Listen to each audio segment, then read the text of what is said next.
The proceeding will start shortly.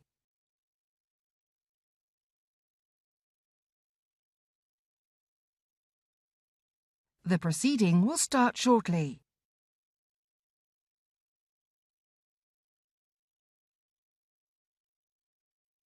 The proceeding will start shortly.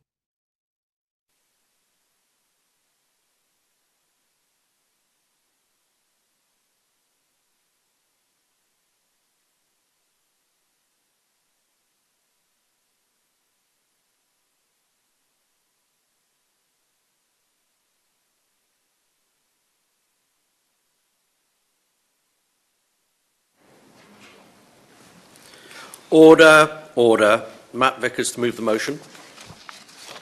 Thank you, Mr. Pritchard. It is a pleasure to serve under your chairmanship. I beg to move that this House considers E-petition 593775 relating to the use of cages for farmed animals.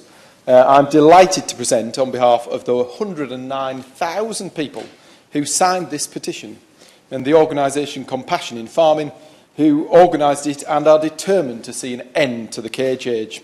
In recent times, there have been huge changes in the way animal cages have been used. Bans on veal crates, bans on barren battery cages for laying hens, and a partial sow stall ban. But still, 16 million animals across the UK are confined to cages. Legislation now recognises animals as sentient beings, and indeed, the British public love our chickens and pigs. From Peppa Pig to Chicken Little, and Miss Piggy to Camilla the chicken, we treasure our farmyard friends and their personalities. We're a nation of animal lovers, and it's for that reason the UK rightly enjoys the highest animal welfare standards in the world. In recent times, we've brought forward a raft of legislation to further protect our animals, extending custodial sentences and introducing fixed penalty notices for those who abuse animals, banned barbaric glue traps, created an offence of pet abduction for those sick and depraved individuals who would steal someone's cherished pet, and introduced the Kept Animals Bill, tackling puppy smuggling, the export of live animals and livestock worrying. The end of the cage age is the logical next step. I think many people assume that the end of the barren battery cage farming meant the end of the cage age, and that our chickens are now enjoying the freedom they are naturally owed. It's simply not the case. Across the world, 60% of eggs are produced in industrial systems, and here in the UK, 35.5% of all eggs produced are from caged birds. Imagine the life of a chicken that has never felt the grass underfoot or the sun on her back. In 2012, barren battery cages were banned, and in many cases have been replaced with enriched cages. But whilst these are a step up, they still do not offer the quality of life the public would think our chickens will enjoy. Some a little bigger than an A4 sheet of paper, and restrict many of a hen's natural behaviours, including wing flapping, running, perching at a reasonable height above ground, dust bathing and foraging. There's a wealth of scientific evidence demonstrating that hen welfare is still compromised in enriched cages. All the UK's main responsible supermarkets have either already stopped selling eggs from caged hens or committed to do so by 2025. The government must now get behind this progressive development by banning the use of these cages to protect those hens that are not part of supermarket supply chains, and to ensure that the majority of British farmers are not undercut by farmers still using cages, whether in Britain or exporting to us. It's also important that, as well as eggs sold in shells, there are ingredients in products we buy, and we must strive for a higher standard for all our chickens. Petitioners also asked for a ban on the use of fixed farrowing crates for sows, and it seems more than appropriate to look back at the last time this was proposed. The late and great Sir David Amos brought forward a 10-minute rule bill, the Pig Husbandry Farrowing Bill. I think a change to this area of the law would be an incredible tribute to an incredible man who constantly fought to further animal welfare standards in this country. I would be delighted. Thank the Honourable Gentleman for giving way, and he's making an excellent speech. and particularly reflect on the fantastic advancement to animal welfare that Sir David Amos made during his time here. Would you agree with me that because 60% of sows in the UK farrow indoors with no space to stand up or turn around in severe confinement caused by the crate, they're unable to perform natural and normal social behaviours, and we should join other countries like Norway, Sweden and Switzerland who have outlawed these crates? Yeah, I think the modern... Well, I'll come on to it, but I think there are better alternatives that actually will still support the piglets and the safety of piglets. Farrowing cages rightly seek to prevent the death of piglets by crushing. More than 50% of UK sows are placed in farrowing crates a few days before giving birth, and they're kept there during farrowing and until the pigs are weaned at 3 or 4 weeks of age. This means that every year in the UK, over 200,000 sows are confined in these systems for some 9 to 10 weeks of each year, and in some cases longer, all despite the fact that scientific evidence has shown that sow welfare is severely compromised in farrowing crates. These crates result in sow being forced to give birth in a tiny space and then nurse their young through bars. The space in the crate is so restricted that sows cannot even turn around. All they can do is stand up or lie down until their piglets are weaned, usually at around 4 weeks of age. Confined in these crates, sows bite and chew the bars and scrape at the floor in frustration. Many endure painful wounds and sores on their legs, feet and shoulders, caused by slipping or lying on the hard, slatted floors. 40% of the UK sows are reared in outdoor, free farrowing systems, and calculations based on figures from the Agriculture and Horticulture Development Board show that total piglet mortalities, combining stillbirths and pre-weaning mortality, have been lower in outdoor systems than in indoor systems in 19 out of the 20 last years. A large-scale study by E.M. Baxter looked at the role of farrowing crates and found that designed free farrowing pens had the lowest pig mortality rate at just 16.6%. This was followed by outdoor systems at 17% and farrowing crates at 18.3%. Indoor group multi-suckling systems had the highest piglet mortality at 23.7%. So farrowing crates clearly appear to be worse than free farrowing pens for piglet mortality. Now is the time to work with the industry to find a way forward that protects both piglets and sows, supports our farmers in the transition and ensures they remain competitive. I know our great British farmers want the best for their animals. In fact, there is no one better qualified or driven than a farmer to look after our animals. Their expertise, care and commitment to the welfare of animals is second to none. Anything done in this space must be done with farmers and not to farmers. The government must use its newfound Brexit freedom to support our farmers in transitioning from the cage age and ensuring they're not undercut by those who continue to use cages.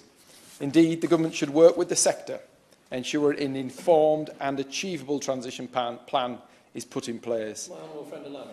I would. Most grateful to my honourable friend for giving way.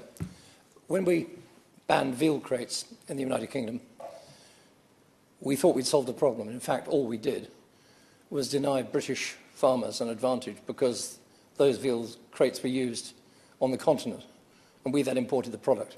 The difference now, post-Brexit, is we can prevent the import. So would he agree with me there's now no excuse for not banning the crates? I think that's an incredibly valuable point. I think it's probably one for them. I'm sure the Minister's going to come back on it. I think it's an incredibly valuable point. The future of these crates we can now determine ourselves, and I think it's a wonderful thing. Where was I at? We're going back a minute. So I think that it's down to the government to work with the sector to ensure an informed and achievable transition plan is put in place and support farmers financially through the subsidy scheme to meet those transition and capital costs. Both the Minister and the Prime Minister have outlined an ambition to ban the use of farrowing crates for sows. In May 2021, DEFRA published an action plan for animal welfare committed to examine the use of crates for pigs and cages for laying hens And in March 2022, a response to a written parliamentary question confirmed that the government planned to consult on the issue. I'm hopeful the Minister can confirm when this consultation will begin. I'm proud of the steps already taken by the government to ensure our animal welfare standards are the best in the world, and I'm delighted that great British farmers strive to reach and continue, in fact maintain, the very high standards in animal husbandry. I'm hopeful that this debate can help progress this cause and result in happy chickens, happy pigs and happy farmers. Thank you. The question is that this House has considered E-petition 593775 relating to the use of cages for farmed animals. Justin Matters. Thank you, Mr. President. It's a pleasure to see you in the chair, and can I thank the honourable member for Stockton South for his comprehensive introduction. In advance of this debate, I was contacted by a number of constituents who expressed to me their disappointment that there was nothing in terms of animal welfare reforms in the Queen's speech that is obviously going to be the main part of the discussion today. They told me, as we've already heard, the action plan for animal welfare from DEFRA, which was published now over a year ago, said that the government is committed to releasing a consultation, which we've heard will be on its way shortly. But the action plan said, and I quote, "We will introduce other reforms to improve farm welfare, including examining the use of cages for laying hens and farrowing crates for pigs." So we're here a year on, we still are waiting for that action. And of course, every year that passes by without action means millions more animals are kept in unnatural and often distressing conditions that we really ought to be shamed into doing something about. So I hope that we will hear of substantial progress being made today. And as we've heard, that some of the conditions really are awful. I've heard about cages that are so small that the pregnant mothers are unable to turn around and move for 4 or 5 weeks once the litter is born. And even DEFRA recognise that these conditions can restrict a sow's normal behaviour, including nesting. And as we know, the European Commission have planned to ban cages for all farmed animals, hopefully by 2027. And they will also look to prohibit, and this is significant for us, the import of, they say we are the world leader in animal welfare. Let's do that rather than go the other way. I think that, yeah. To that point, do not agree with me that with this newfound freedom, which many of my constituents actually voted for leaving the European Union in order to enhance our animal welfare standards, that we have to make sure that when we are introducing new animal welfare legislation, that we don't make the mistake that we've made in the past of only looking at it from domestically position and offsetting poor practice to with other countries by importing in, as my honourable friend for North Thanet said, the previous poor practice. So we must make sure that if we do introduce this ban, that we also make sure that we can't bring it in via the import route. Mr. Matters. The honourable member makes a very important point. I think that should be said for actually not just animal welfare standards, but environmental standards and actually employment protections, all of which we used to have on a clear level from the EU. Now, we know that 3 out of 4 UK adults back the banning of the use of cages for breeding game birds, and that a large coalition of animal welfare charities also backs a ban on cages. And let's not forget, as I've already mentioned, that the EU is actually the largest export market for UK farmers. So there is actually an economic case here as well as a moral case, which I hope we're all in agreement with. And if we are to truly call ourselves a progressive nation of animal lovers, we must phase out this outdated and cruel welfare practice. The lack of action over the last year paints a very different picture to one of a commitment to keeping these reforms on the go. The use of cages for breeding game birds should also be banned. Wider action against cages in farming should include the breeding of game birds to end cruelty and provide consistency across different species. And figures from the Game and Wildlife Conservation Trust that more than 60 million non-native pheasants and partridges are released every year in the UK to be shot for sport. Many of these birds are bred in the UK using factory-style farming, raised laying cages. Breeding birds are often kept in small wire cages for their breeding lives, and as we've heard, these are incredibly small. For a pheasant, this is approximately 0.0011% of the space that they would typically enjoy in the wild, and 0.00004% for a partridge.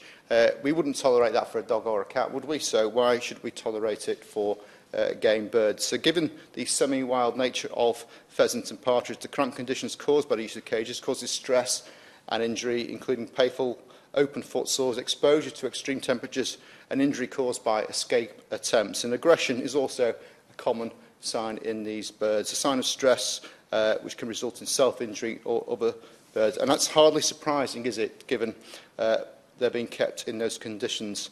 And it's hardly surprising, actually, that when most people are told about those conditions, they would agree that as a nation of animal lovers, we shouldn't be allowing those kind of things to happen. So I hope that when we hear from the Minister, we get an agreement and acceptance that this kind of treatment of any animal should be consigned to history, and that there is a very clear roadmap and timetable for this to happen as soon as possible.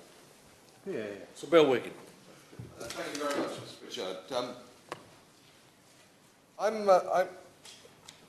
quite concerned about what is going on here today, because I don't think anybody wants to defend sow stalls or enriched crates. But what we do need to do is have considerably more detail and honesty in this debate. 16 million animals is all chickens. They're not, I mean, there's 200,000 pigs. So realistically, this is not exactly animals. They could have put birds. We had, for me, one of the most infuriating attacks on poultry through the avian influenza outbreak. All free-range chickens were put inside.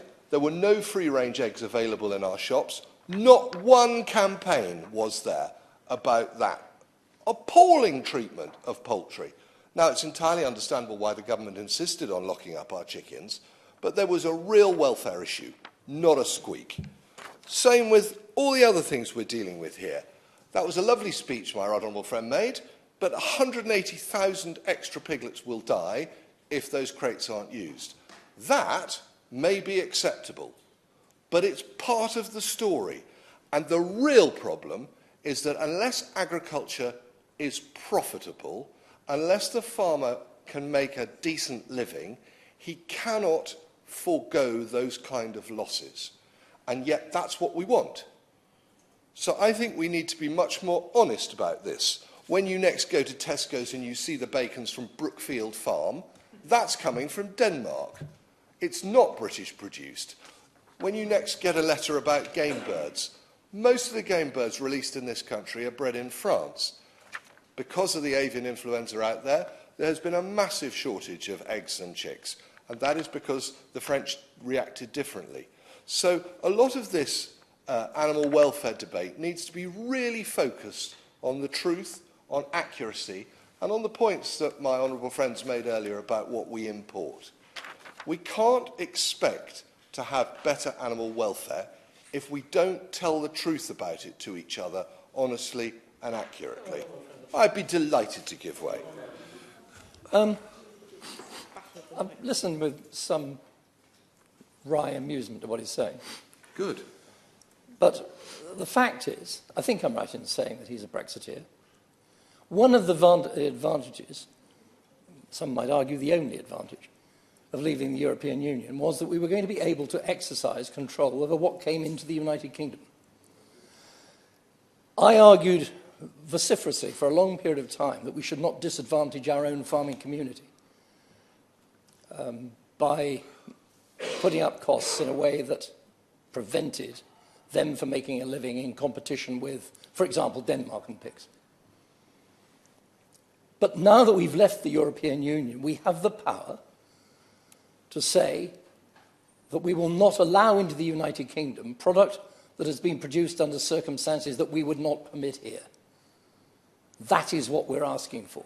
I hope my honourable friend understands that. So Bill Wiggin. How could I not understand? He was crystal clear. However, I'm not sure it's quite as straightforward as we would like. And he will be aware that coming into his constituency are people in dinghies. So we haven't quite got the hang of this border control yet, but I hope we will in due course.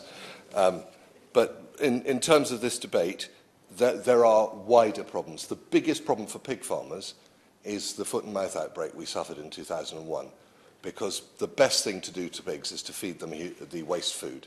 And until we can get back to doing that, it will always be difficult for our pig farmers to make a margin.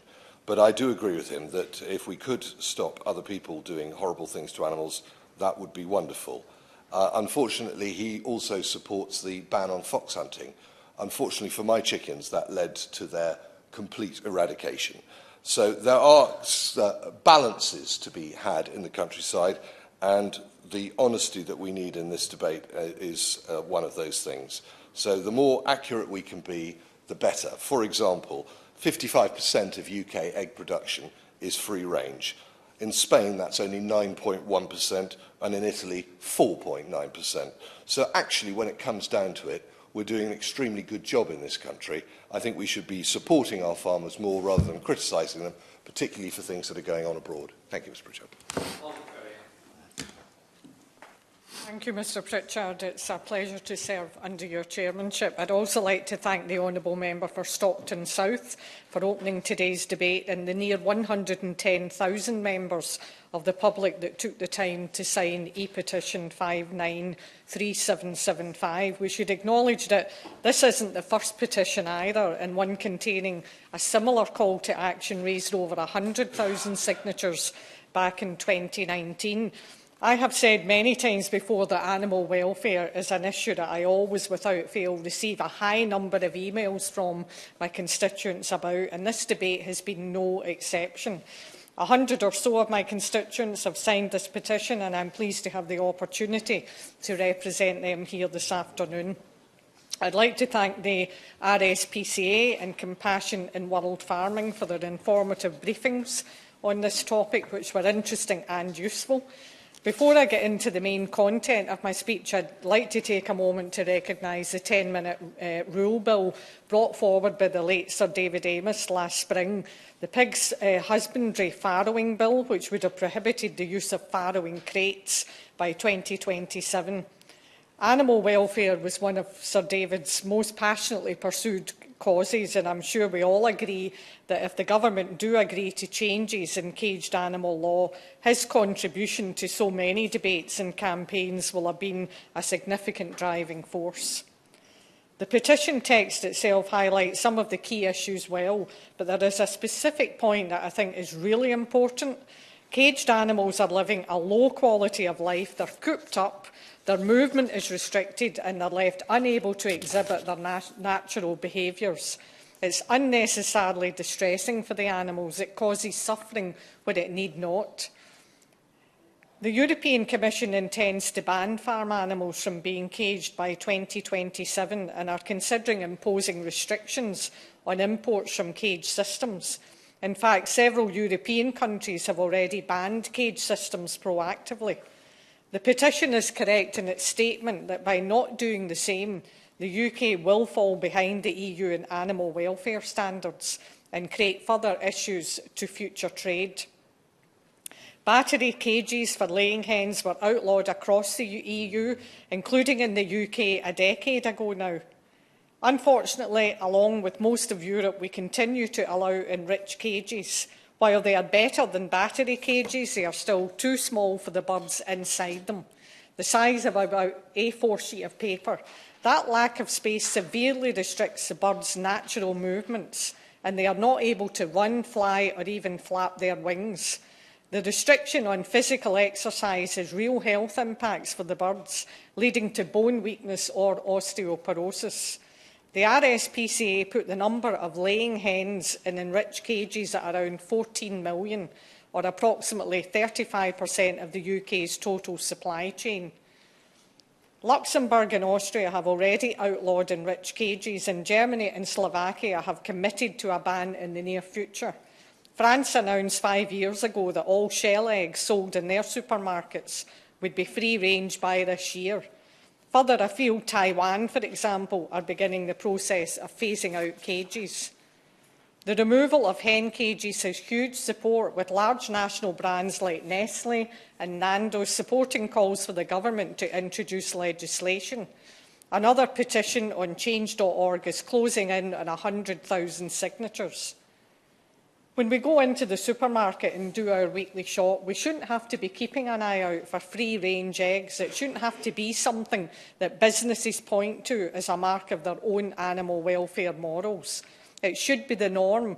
Every egg should be free-range, and there should be no laying hens confined to cages in the UK. With the cost of living crisis currently hitting families hard, there shouldn't be a disparity in the cost of free-range and caged hen eggs either. Retailers have a responsibility here to allow the public to make the ethical choices they would like to. The RSPCA's Animal Welfare Index reported no evidence that income was related to the considerations people make about animal welfare when purchasing their food. It shouldn't cost more to make the ethical choice. We have to consider the impact on the farming industry too. Bearing in mind my comments of a moment ago, there is evidence to indicate that consumers are willing to support free-range and higher animal welfare standards, even where there is sometimes an increase in cost. Retailers like Aldi, Lidl, Marks & Spencer and Sainsbury's stock RSPCA-assured products, like eggs and pork, showing the retail willingness to support the farming industry in this movement. But I think most importantly for farmers is the impact a potential EU ban would have on their ability to trade.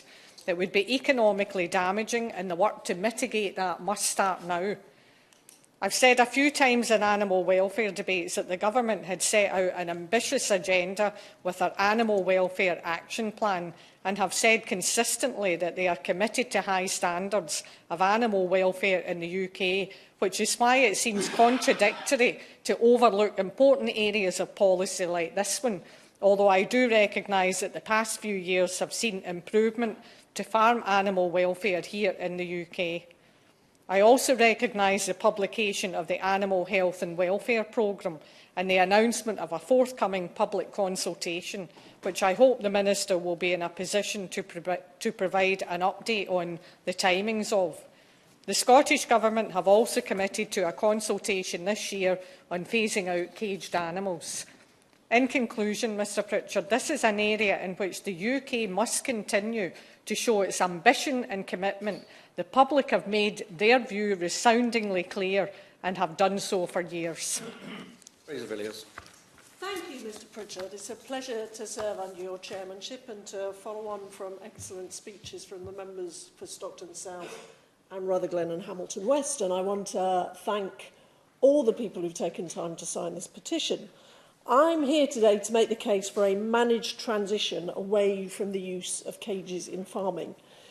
In this debate, we've already heard graphically about the harm caused by the kind of intensive farming which deploys these methods. Like others, I'm worried about enriched cages in which laying hens may have a little more space than an A4 sheet of paper. As RSPCA research shows, these systems restrict natural behaviour such as wing flapping, running and dust bathing. Constraints on the ability to move around compromise welfare and can contribute to bone weakness and osteoporosis. With all the UK supermarkets either having stopped selling eggs from caged hens or having committed to do so, now is the time to set the timetable for an end to the use of enriched cages. I appreciate we have to take this forward in a viable and sustainable way for the farming sector. I hear very clearly the points made by my honourable friend on getting the facts clear in this debate. And also, I think we need to bear in mind that at a time of inflation, we must take care not to do anything which would cause pressure on food prices. But the government has now started delivery of its new farm support system. When the Minister responded to the previous debate in this chamber on this issue, she emphasised that improved animal health and welfare was an important goal for ELMS. Well, I think this debate demonstrates that we need an ELMS scheme which is focused on higher welfare standards in the poultry sector, because this is one of the ways to smooth the way for the ban on cages that so many of our constituents wish to see happen. Many major companies are backing this campaign, including Nestlé and Greggs.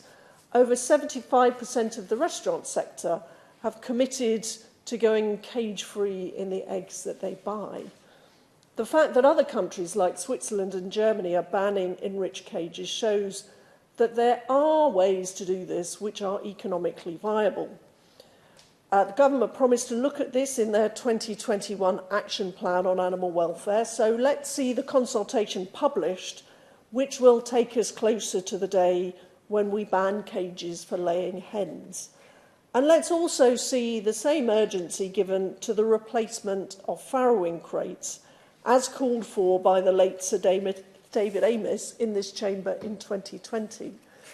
Now, I completely accept that there are delicate factors to balance here if we're to safeguard both the sow and her young, but there are commercially available free farrowing systems which do give the sow room to move whilst also protecting her piglets. The question is, how do we make these systems financially viable for our producers? The government has stated its ambition to end the use of farrowing crates. It's done so several times, and even the Prime Minister has stated this. So again, I'd ask for a clear plan from the government working with farmers for reaching the goal that they have set themselves. Yes. I endorse entirely the view that this has to be done in a managed way so that the impact is not catastrophic overnight. Would she agree with me that also, in tandem with that, if we're going to go down this road, we must make sure that we start to control the import of product produced under conditions that we would not allow in this country? Indeed, I've been very clear that I don't believe that we should allow our own producers to be driven out of business by competition from lower welfare imports. And I think this should be a much bigger priority in our trade policy than it is at the moment. And I would urge the Minister to raise these matters with the Trade Secretary. Yes, in fact, I was just about to come on to this point. I mean, whether it's cages or crates, we have to ensure that the rules we impose domestically are reflected also in our international trade rules. And it is very important to make sure that our farmers can compete on a playing field which is level. And it is very important to ensure that they're not driven out of business by competition from low welfare from overseas.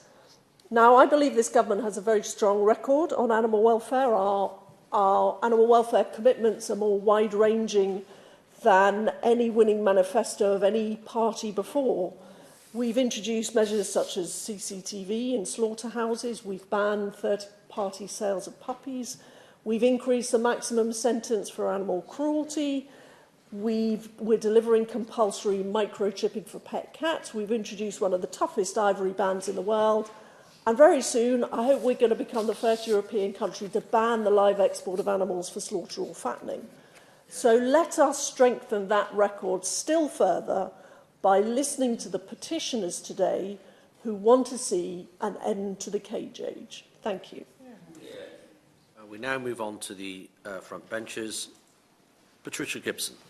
Thank you, Mr Chair, and I want to begin by extending my thanks to the Honourable Member for Stockton-on-Tees for the tone and content of the way that he opened this debate this afternoon. The decision as to whether or not we permit farm animals to be kept in cages is not a party political issue, and nor should it be. And I'm sure that the almost 110,000 signatories to the petition come from a whole cross-section of the population, with a whole range of different political affiliations and none, as is the case today in this chamber. And this should surprise none of us, since it's very clear that animal welfare is an issue that matters very much indeed to the vast majority of the population, and certainly to the vast majority of my constituents in North Ayrshire and Arran.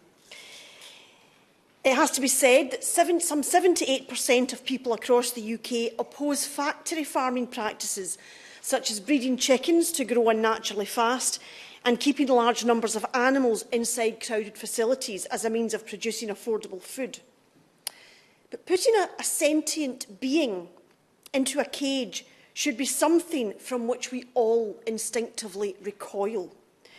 To put animals in cages deprives them of expressing their natural behaviours and can only cause them suffering.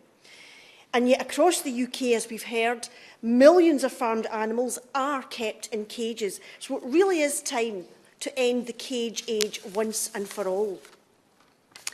Now, if we look to our European neighbours, banning the caging of farm animals is set to come into force potentially by 2027, as well as seeking to ban the import of food from cage systems. And that's a critical point, as we've heard this afternoon.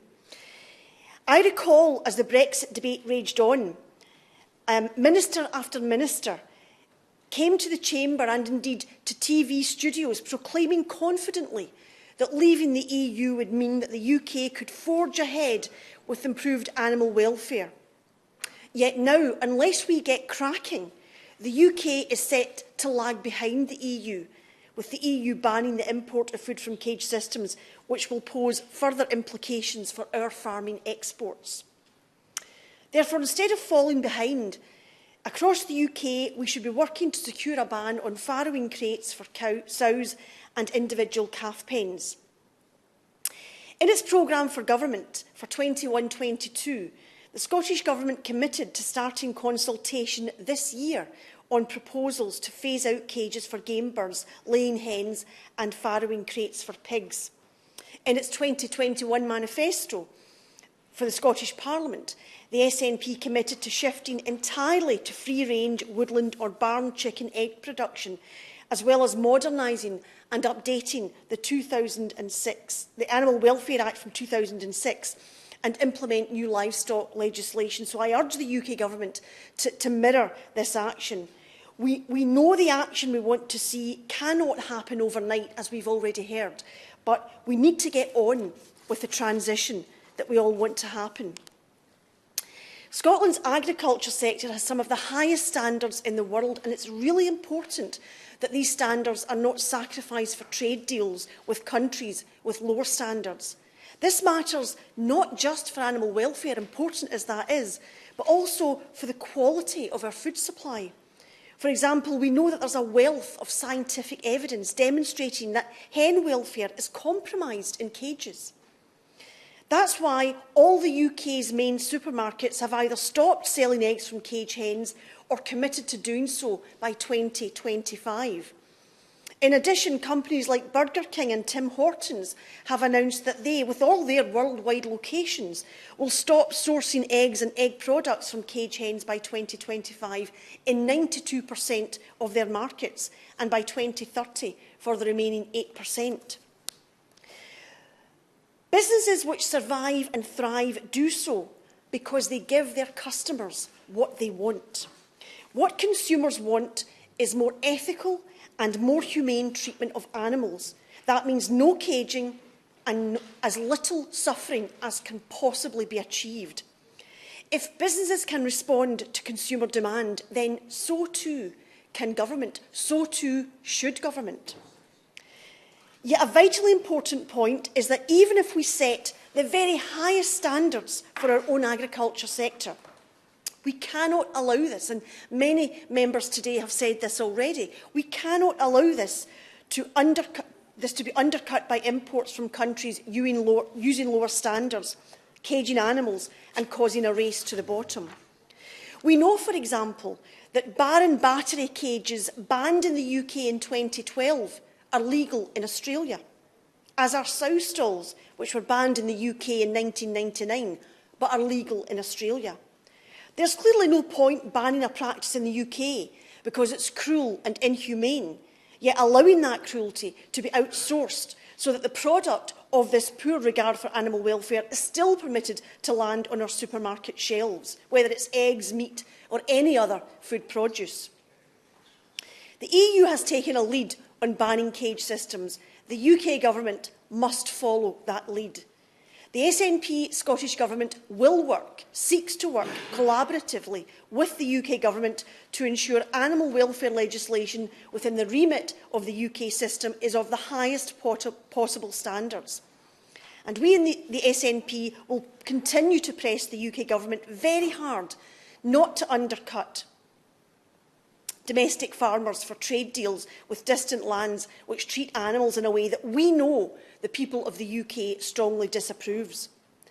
As the Honourable Lady for Chatham and Aylesford and others have pointed out, this is a very important matter. This requires the UK Government to ask some very hard and searching questions when it comes to trade deals. And that's a critical point that we've heard this afternoon, and I know that the Minister will be keen to address that when she gets to her feet, because I know that she's listening, and I really hope that she heeds these calls for the sake of animal welfare, for the sake of the quality of our food, and for the sake of our agricultural sector as a whole. Thank you, Mr Pritchard, and it's a pleasure to serve with you in the chair.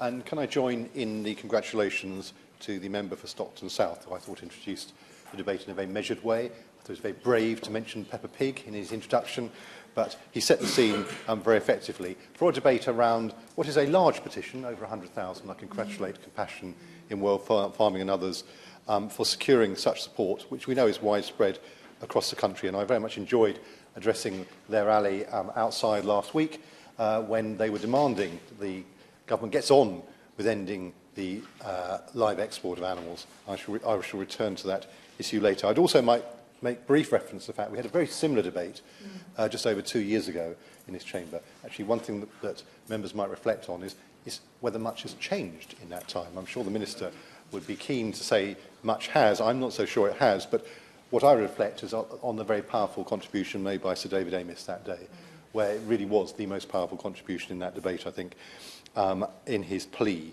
to move things forward. Because we know, and we've heard from other members, there have been improvements over the past few decades, and we have seen the end of barren battery cages, veal cages for calves and sow stalls for pigs. But, again, as we've heard, we still have a long way to go. And every year we still keep around 16 million farmed animals in cages. And we do think, as we've heard, there are alternatives. I thought some of the points from the government benches were very interesting, because there is clearly not a settled position on the government side in terms of trade policy on this issue. And there is absolutely no point in making improvements here if we just export cruelty elsewhere. And there's also no point in introducing measures that our industry can't cope with, which is why we've got to do it in a sensible, measured way. I thought the point from the former Secretary of State, the Right Honourable Member for Chipping Barnet, was a powerful one. And these are not easy issues. There are easy slogans. They're hard. And as I suspect those who saw the article in the Times on Saturday will see that the Secretary of State, current Secretary of State, is perhaps at odds with other members of the government on this. And this is an ongoing discussion. But there is no solution to this problem unless we can work with others. On egg-laying hens, I'm not going to repeat a lot of the statistics. I think they are probably the same points that I and others made 2 years ago and others have made already today. I think it's interesting seeing the supermarkets moving in response to consumer demand, but of course it's not just the retail sector that uses eggs. And not all supermarkets have come to the same conclusion, and when consumers are hard-pressed, price does matter. And there's no point in denying that, and there are extra costs, particularly at a time when we've suffered this huge problem with avian bird flu and the difficulties that that's created for the sector. I was talking to people in the industry only earlier this afternoon, who were warning me that some of the egg producers are within weeks of really having to make some quite big decisions. And that's bad for them, but it's also bad for us, because later in the year there is a risk that suddenly we will not have that regular supply of eggs. So these are complicated questions. Very happy to. Given way, does he agree with me that as the UK continues to be gripped by the increase in the cost of living crisis, that it is really important, therefore, that retailers, especially those who pride themselves on offering less expensive food, really embrace this drive to be cage-free, so that actually all consumers can benefit from better welfare standards? Well, indeed, and of course this goes to the heart of some of the difficult issues down the supply chains, but I think it's also the case of the grocery code adjudicators seeing far more claims in recent times because of the pressure within the supply chain, and I think we can all understand that. It goes back perhaps to some fairly basic questions about how you address rising energy prices, but that's a debate for another day. But the knock-on effect through sectors like this is very real, and I fear that this will be difficult for some in the supply chain. So we have problems in the poultry sector, but of course we've also seen huge problems in the pig sector over the last year or two, and the Minister and I have exchanged strong words over this many times at the dispatch box.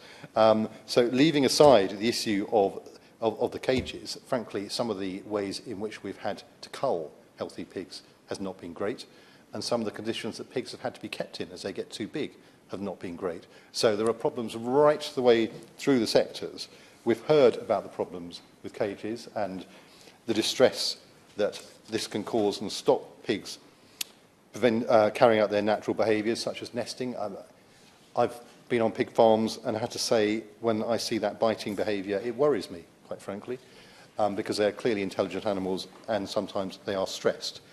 And the cages can lead to higher stress levels, longer farrowing durations and higher stillbirth rates. Now, again, I understand the arguments from the industry about why they think they need to be preventing the death of piglets by accidental crushing, but I have to say, and I hear what other members have said, when I look at the evidence, it does seem there are other ways of doing it in other places, and I think we need to move on to loose house systems. So, and I just sort of also in passing mention the points made by my friend, the Honourable Member for Ellesmere, Port and Neston, and also others on the fact that other countries are moving forward on these issues. 2027 in the EU may be optimistic, but I think there's sometimes a danger on the government benches that they kind of imagine that the world is standing still out there. It's not. And there's some automatic assumption that we will be in a better place. Not necessarily. It would be sensible, I would have said, to be moving at a similar pace, because then some of these problems could be resolved sensibly. There are also, of course, concerns about calf pens, and although the veal crates are banned, young calves can still be kept in solitary caged hutches for the first 8 weeks of their lives, as soon as they've been taken away from the mother cow. And the logic is said to be for that is that young calves are highly susceptible to disease. And I was on one of my local farms the other day witnessing exactly this, but again, it's pretty clear that cattle are social animals, and there is evidence that calves are more stressed and fearful when caged individually in this way so soon after birth. And there is research that shows housing calves in pairs leads to a number of positive outcomes without compromising health or production. So there are things that can be done, and they really should be done. And we've also heard, of course, it's not just animals farmed for food. The issue of the millions of pheasants and partridges that are mass-produced to be shot, I'm afraid, still raise serious issues and concerns for many of us. Our worry is that they live in so-called raised laying cages that can be left outside, exposed to the elements and to extremes of temperature, with the birds suffering from feather loss, scalping and injuries inflicted by their stressed cage mates. And the regulatory system seems not to be up to date. The current code of practice for the welfare of game birds reared for sporting purposes is, I'm told, not legally binding, and it was due to be reviewed a few years ago, but that did not take place. But I'm also told the Minister has indicated in responses to parliamentary questions the government are examining the use of cages for game birds. So I'm sure she will be able to confirm that. An observation, there seems to be a lot of examining going on in the department these days. What we actually need is action rather than examining. So can the Minister please confirm that, as previously stated, DEFRA will be calling for evidence later this year as part of an investigation into the welfare of game birds?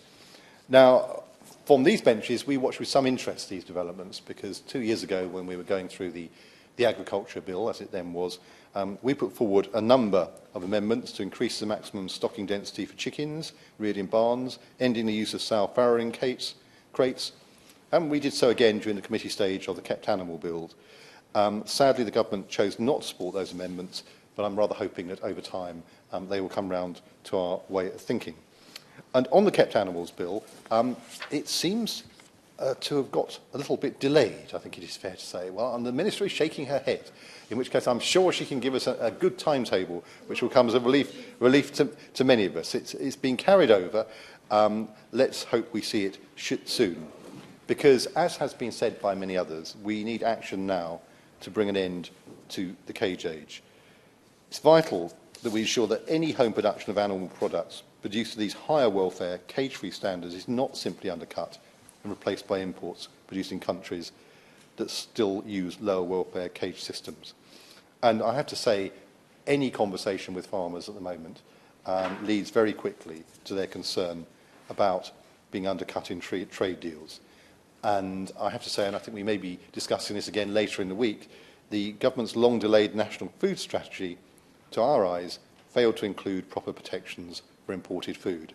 As Henry Dimbleby, the author of the government inquiry that was set up a few years ago, as he put it, yet again the government has ducked the issue of how we don't just import food that destroys the environment and is cruel to animals. We can't create a good, fair farming system, then export those harms abroad. I thought the government would address this, but it didn't. Well, maybe the Minister can today. Certainly. These are excellent points which have been echoed by the many emails I've had from my constituents on this issue. Would you agree with me that when food is produced much, much further away from where it's eaten, trying to maintain those standards or interrogate those standards becomes almost impossible for consumers in shops here? I think she raises a very important question, and it's probably going to be one of the challenges of the years and decades ahead to try and resolve these conundrums. And I think on this side, we strongly feel that the more we can produce food closer to home, the better off we will be.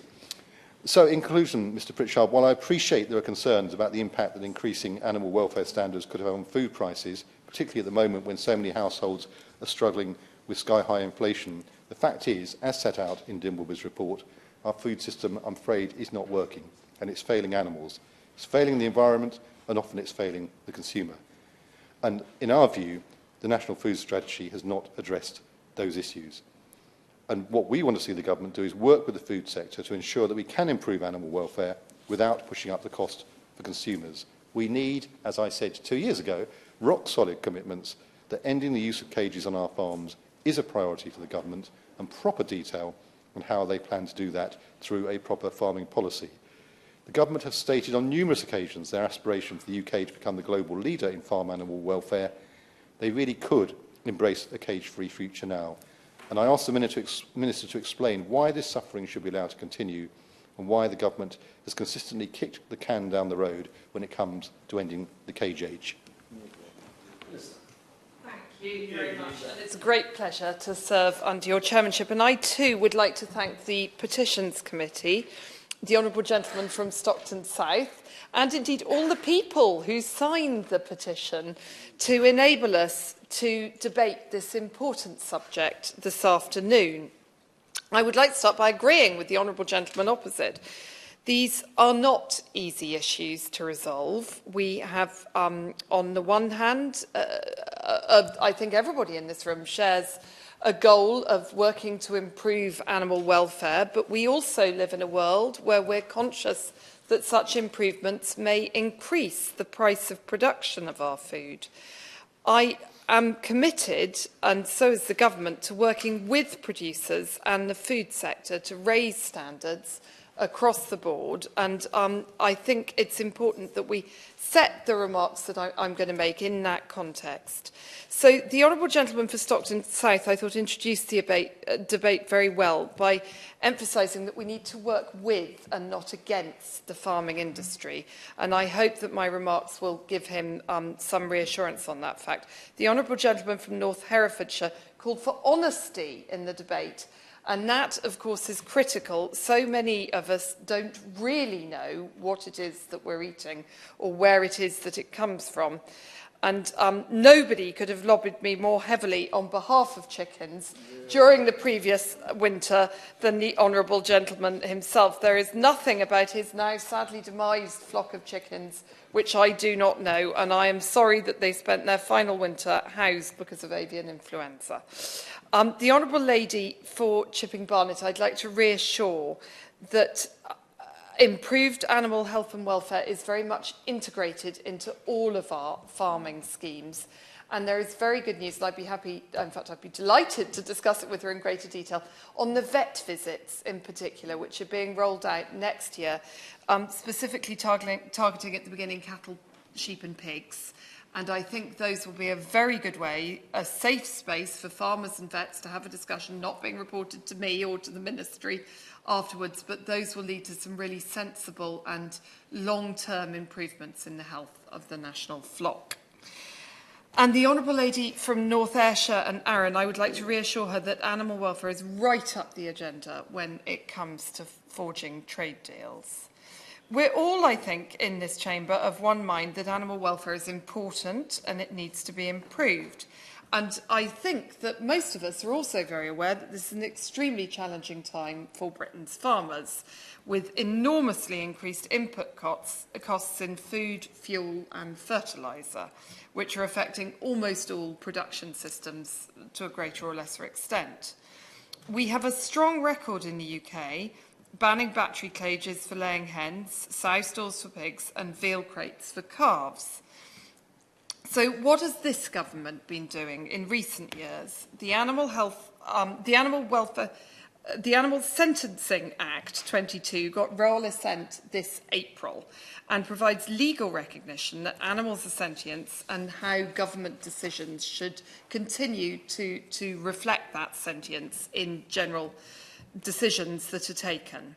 The Animal Welfare Sentencing Act 2021 increased the maximum sentence for the worst animal cruelty offences from 6 months to 5 years in England and Wales. The Animal Penalty Notices Act will support, I hope, transparent enforcement and encourage good behaviours in husbandry generally.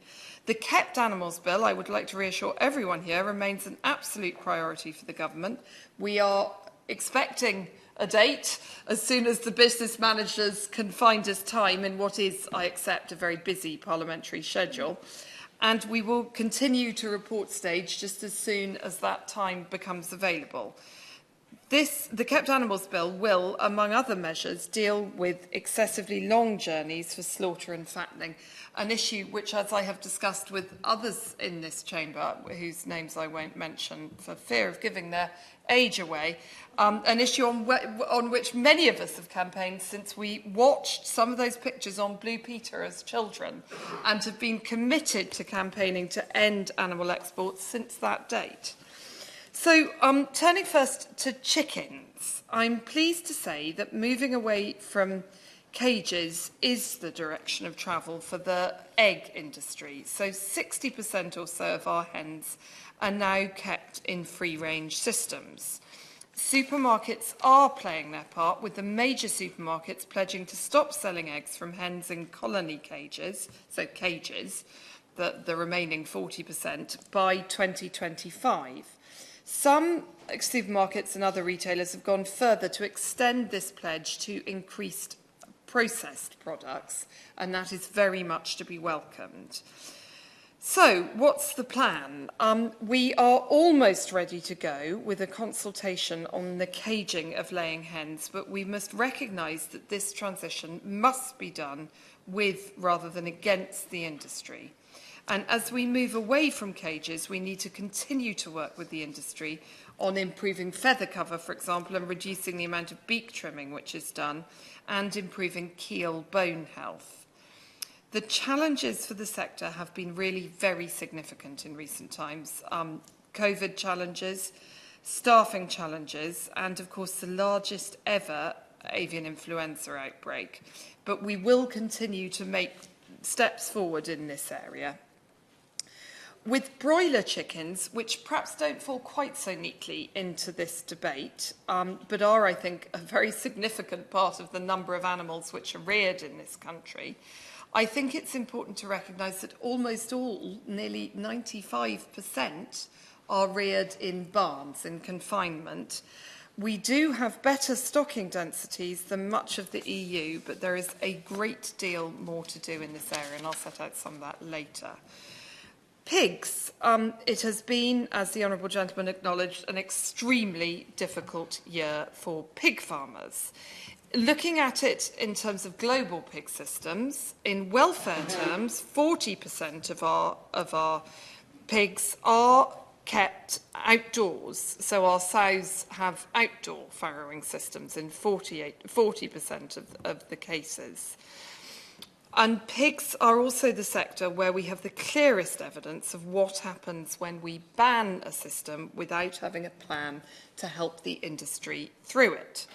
The ban on sow stalls 23 years ago led to a 40% decline in the UK pig production statistics, which truthfully we have never been able to recover from or get back.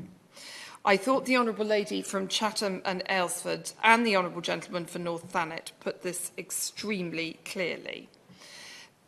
We must not offshore our animal welfare harms, essentially, because that doesn't do the pig world as a whole any good at all. There are difficulties. We are, of course, bound by WTO rules, but active work is being done in the area of working out how we are able, if we ban a system here, to ban imports from that system. So we are working on that very hard at the moment. These things are not easy.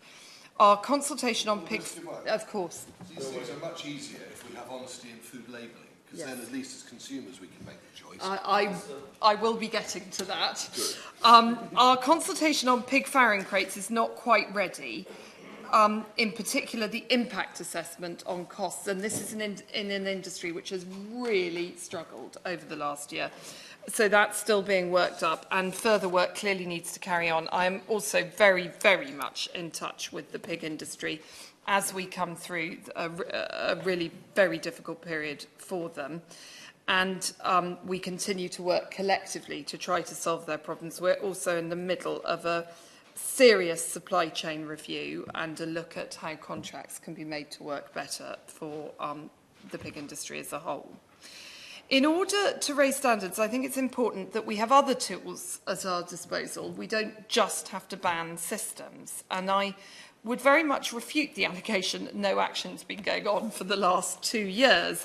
I think it's important to put that in context of the last 2 years, when the government has been involved, perhaps as well, not since the last major strain of rationing. The government's been more involved than ever in making sure that the food supply remained operational and that food stayed on the shelf, well, was put on the shelves, and that everybody received really good quality food to eat. So I would absolutely refute the fact that nothing's been done. Our action plan for animal welfare was published in May last year, when we committed to working with the farming sector to support these higher welfare conditions.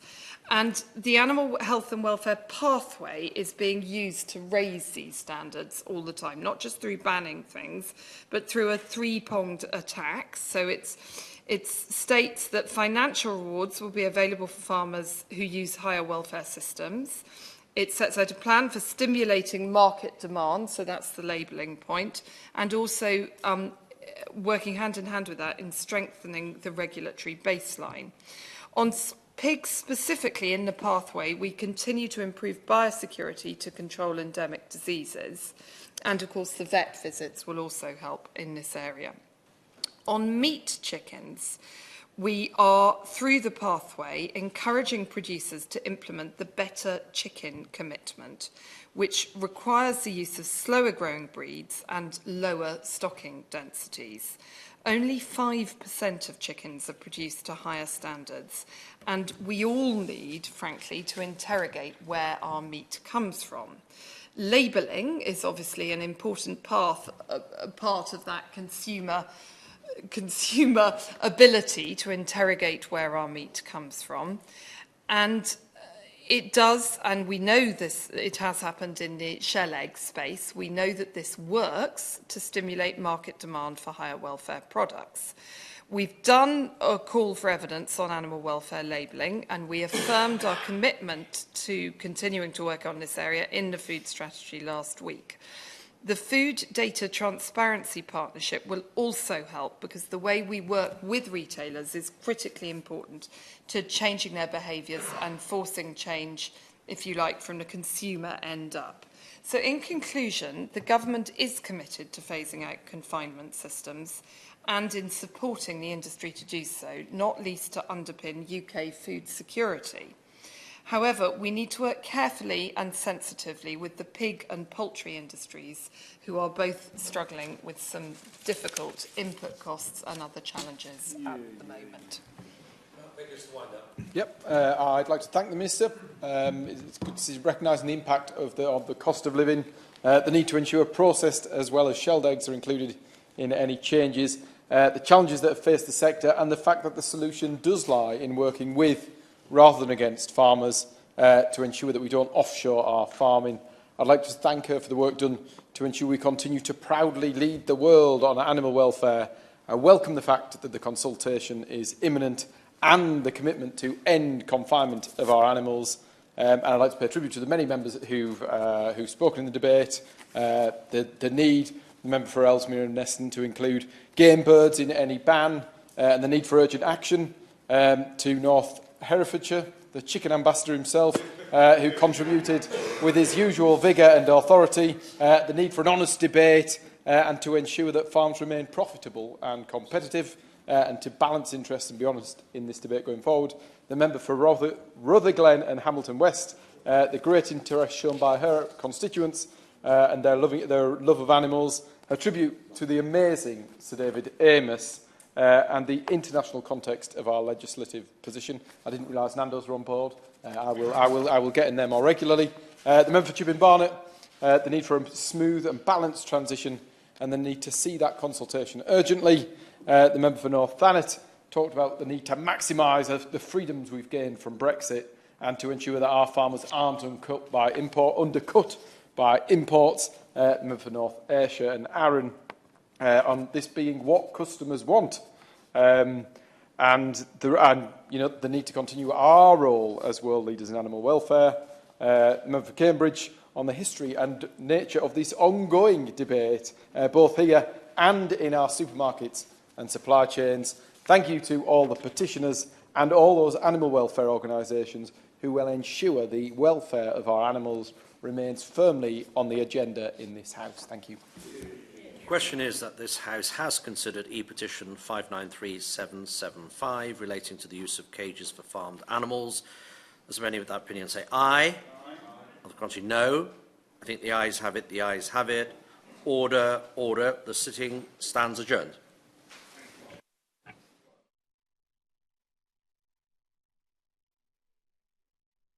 Proceeding has ended.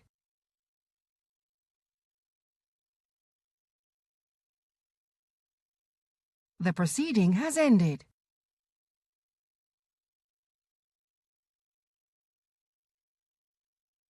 The proceeding has ended.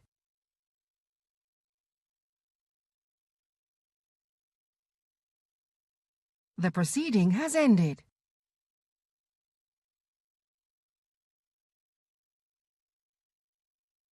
The proceeding has ended.